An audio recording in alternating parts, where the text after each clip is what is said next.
A man who spent his life portraying power, restraint, and quiet authority did not meet his end in the chaos of flashing cameras or the sterile luxury of a Hollywood mansion. Instead, Robert Duvall slipped away in the most fitting way imaginable, on a quiet Virginia farm, where the only sound was the wind brushing past open fields and the distant rhythm of horses grazing under a fading sky. On the evening of February 15, 2026, inside a centuries-old stone farmhouse nestled in Fauquier County, the world unknowingly paused. There were no reporters stationed outside, no carefully staged final moments, no entourage waiting to manage the narrative. Just a dimly lit room, a man at peace with his life, and Luciano Pedraza holding his hand as he took his final breath at the age of 95. It was not just a death, it was an ending written with the same quiet precision that defined his entire career. Within hours, the news spread across the globe. Networks replayed his most iconic scenes, critics revisited his legacy, and audiences were reminded of the depth he brought to every role. From the haunting stillness of Boo Radley in To Kill a Mockingbird to the composed brilliance of Tom Hagen in The Godfather, Duvall had built a career on subtlety, a rare kind of power that didn't demand attention, yet commanded it effortlessly. But as the world prepared for what it assumed would be a grand farewell, something unexpected happened inside the Duvall home. The family released a statement that felt almost out of place in modern celebrity culture. No funeral. No memorial service. No gathering of Hollywood elites dressed in black. Instead, they asked people to honor him in the simplest way possible. Watch a great film, tell a meaningful story, or take a quiet drive through the countryside.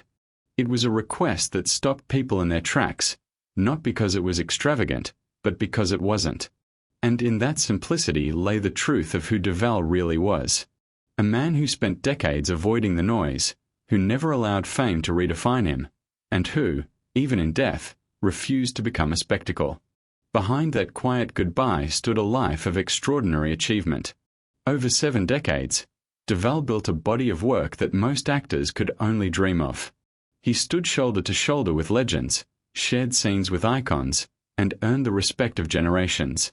Directors like Francis Ford Coppola saw in him something rare early on, a performer who didn't just act, but inhabited silence itself. Fellow actors like Al Pacino called him a born actor, someone whose presence elevated every scene without ever trying to dominate it.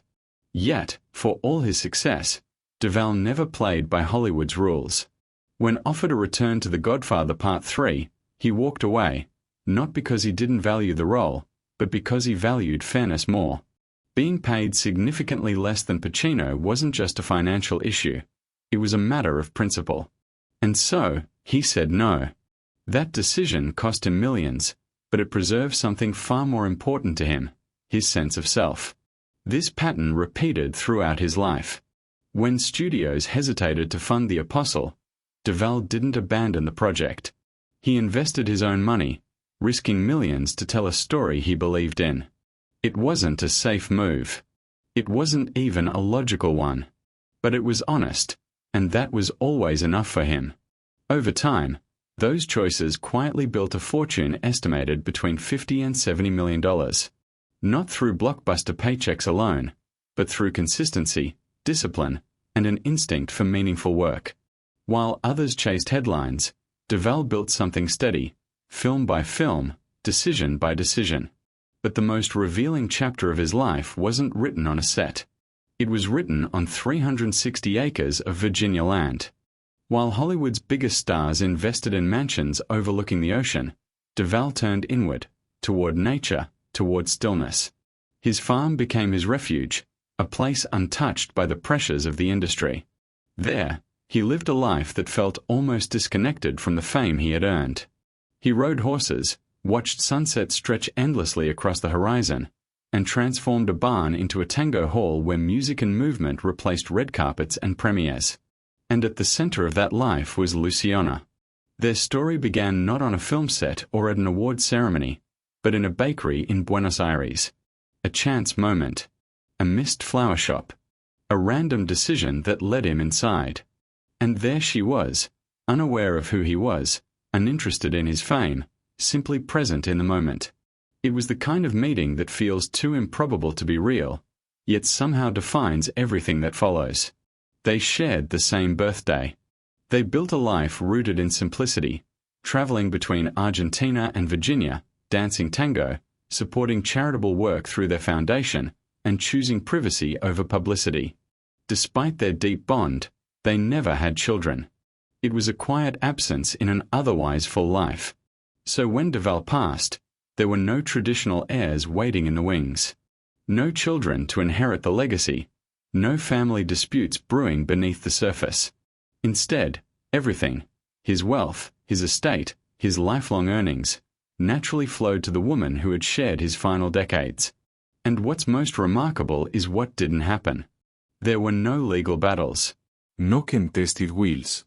No hidden claims or dramatic revelations. Just silence. A respectful, almost sacred silence that reflected the life he had lived. In an era where celebrity estates often unravel into chaos, Duvall's remained intact, untouched by greed, untouched by conflict. Because in the end, the fortune was never the point. The real weight of his passing wasn't measured in dollars, but in absence. The empty chair at the farmhouse table. The quiet barn where tango music once played. The porch where he watched the sun dip behind the Blue Ridge Mountains. These were the things his family felt, not the loss of wealth, but the loss of presence. Duvall once said he valued a letter from Marlon Brando more than his Oscar. That single statement reveals everything.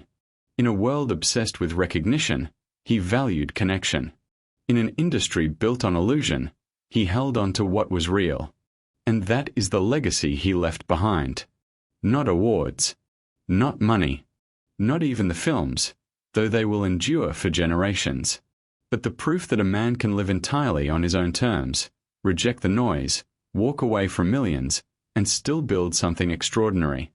A life defined not by what the world expected, but by what he quietly chose, day after day. His family didn't cry because of what he left behind.